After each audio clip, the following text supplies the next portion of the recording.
실제 해설 강의 시작하도록 하겠습니다. 우리가 지금까지 여러분들 쭉 인강을 통해서 우리 이론 수업을 들었었는데 그 이론들이 실제 우리 시험에서 어떻게 출제되고 있는지 잘 분석하는 시간을 갖도록 하겠습니다. 필기를 잘 하셔야 되고요. 문제를 지금부터 문제를 푼다라는 느낌보다는 문제를 가지고 공부를 한다라는 느낌으로 분석을 잘한다라는 느낌으로 가주셔야 됩니다. 자, 그래 노트가 딱 하나 필요하고요. 그래서 노트를 따로 준비를 하든 표시를 해도 되고 아니면 교재에 여러분 꼼꼼히 필기하시면서 잘 따라오시길 바라겠습니다. 자, 우리 정치와 법. 자, 첫 번째 문제부터 들어가 보도록 하겠습니다. 자, 정치를 바라보는 관점이 나왔어요. 그렇죠? 자, 정치를 바라보는 관점은 두 가지죠. 그렇죠? 국가현상설, 집단현상설. 자, 포인트, 출제 포인트 알려드릴게요. 자, 첫 번째 포인트는, 자, 여러분, 집단현상설이 더 큰 겁니다.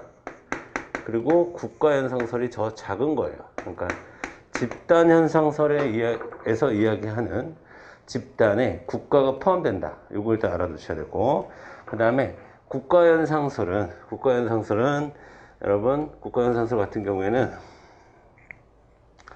국가현상설은 강제력.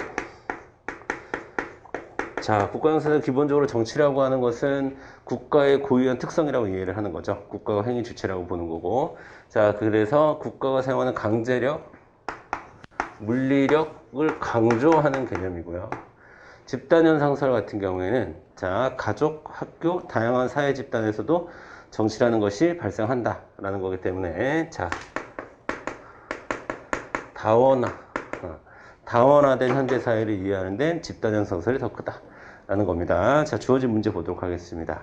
자, 우리는 이제 우리가 알고 있는 이론이 그대로 시험 문제에서 뭡니까 이렇게 나오진 않아요. 그러니까 사례가 나오거나 뭐 이렇게 되는 거니까 자, 여러분들이 주어진 조건 안에서 문제를 푸는 훈련을 계속 하셔야 됩니다.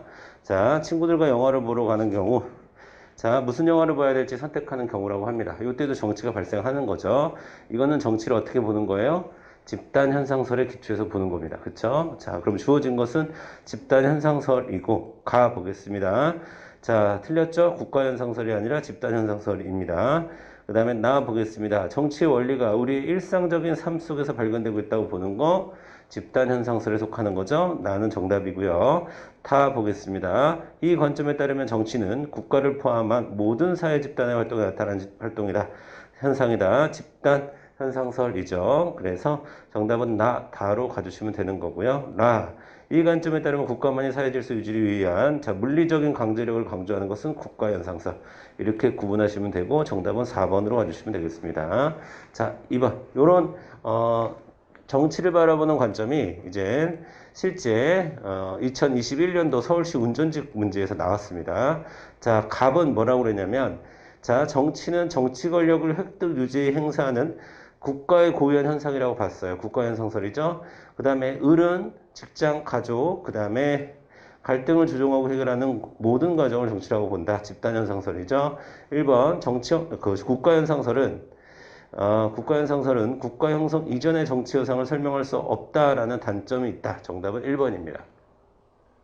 자, 국가가 형성되기 전에도 국가가 여러분 우리 사회에서 보면은 민족국가라는 개념이 생긴 것은 베스트팔렌 조약을 기준으로 보고 있죠. 민족국가, 국민국가, 주권국가의 개념이 생긴 것은 베스트팔렌 조약 이전에는 그러면 자, 뭐 부족 형태로 있었던 건 뭐 지역 형태로 있었던지 어쨌든 정치라는 건 존재해왔다는 거잖아요. 그쵸? 그럼에도 불구하고 그 국가가 성립되기 이전에 대해서는 국가현상설로 설명이 불가능한 겁니다. 정치에 대한 설명이. 그래서 답은 1번으로 가주시면 되겠고 2번 정치를 국가 특유현상이라고 보는 것은 국가현상설이고요. 그 다음에 다원화된 현대사회의 정치현상을 설명하기 적합한 것은 집단현상설이 되는 거고요. 그 다음에 정치활동이 소수의 통치, 엘리트들에 의해서만 이루어진다고 보는 것은 국가현상설에 대한 설명입니다. 자, 추가적으로 하나만 더 말씀을 드리면 자, 기본적으로 정치라고 하는 것을 여러 사람이 함께 해야 되는 것이다 라고 보는 것을 우리가 공화주의라고 합니다. 물론 이 공화주의를 민주주의라고 하는 개념은, 정치학적 개념은 이 공화주의를 기초로 하는 거긴 해요. 근데 공화주의, 여러 명이 함께 통치한다라는 개념으로는 공화주의가 좀 더 적합한 표현이고요. 자, 요거와 좀 반대되는 개념에, 상대적인 개념에 서 있는 게 바로 철인 정치라는 거예요. 자, 왜냐면 이 공화주의, 여러 명이 한꺼번에 하는 이 정치 체제는 중우 정치의 우매한 대중의 정치로 흐를 수가 있기 때문에 그것에 반대해서 이야기하는 것을 우리가 철인 정치라고 하는 거고, 이걸 얘기했던 사람은 플라톤이 되는 거고, 이 철인 정치는 다른 말로 엘리트 정치라고 얘기를 하는 겁니다. 아시겠죠? 자, 정치 활동이 소수의 통치 엘리트들에 의해서만 이루어진다고 보는 것은 철인 정치에 대한 설명이고, 철인 정치는 자, 정치를 국가의 고유한 현상이라고 보는 국가 현상사에 속하는 것이다. 이렇게 정리를 해 주셔야 됩니다. 그래서 1번과 2번 봤고요. 3번 넘어가겠습니다. 자, 국가의 구성 요소 나왔습니다. 국가의 구성 요소. 자, 국가의 구성 요소인 주권에 대해서 나왔어요. 주권. 기본적으로 여러분 국가의 구성 요소 동그라미 치고, 자, 국가의 구성 요소는 크게 세 가지로 이야기합니다. 주권, 국민, 영토, 국토. 자, 요 세 가지 조건이 성립이 돼야 된다라고 얘기를 하는데, 그 중에서 주권에 대한 개념이 시험 문제 나왔는데, 주권은 일단 두 가지 개념이 있습니다. 하나는 자, 대내적 의미가 있고요. 그 다음에 대외적 의미도 있습니다.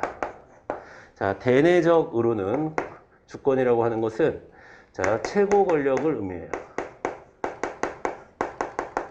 대외적으로 주권이라고 하는 것은 독립, 자주 이런 것들을 의미합니다. 그래서 대한민국의 최고 권력은 국민들이 갖고 있다 라는 의미에서 우리가 국민주권이다 라고 얘기할 때, 이거는 이때의 주권은 최고 권력을 의미하는 거예요. 그 다음에 대한민국은 외세의 간섭을 받지 않는 주권국가이다 라고 얘기할 때는 자, 독립이나 자주를 의미하는 주권을 이야기합니다. 대외적으로는. 자, 이렇게 의미가 두 가지가 있다. 주권의 의미가. 그 다음에 또 하나. 자, 아무 말 하지 않고 주권의 개념을 사용했을 때, 아무 말 하지 않고 주권의 개념을 사용했을 때는 자, 민주주의를 바탕으로 전제하고 문제가 출제가 되는 겁니다. 그리고 때문에 이때의 주권은 당연히 자, 국민 주권을 전제로 한 개념이다. 아시겠죠? 자, 그리고 또 하나, 주권이라고 하는 것은 지금, 자, 기업권 볼게요. 기업권.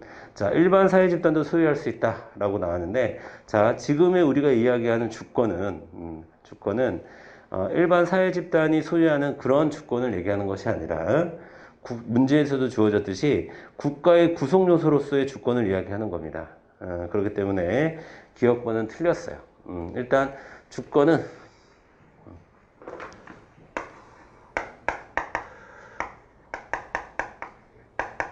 자, 아무 말하지 않고 주권이라는 것이 출제가 되면 그것은 국가의 권한을 제한해서 의미하는 것이고, 그 다음에 또 민주주의를 전제로 해서 국민주권을 의미하는 것입니다.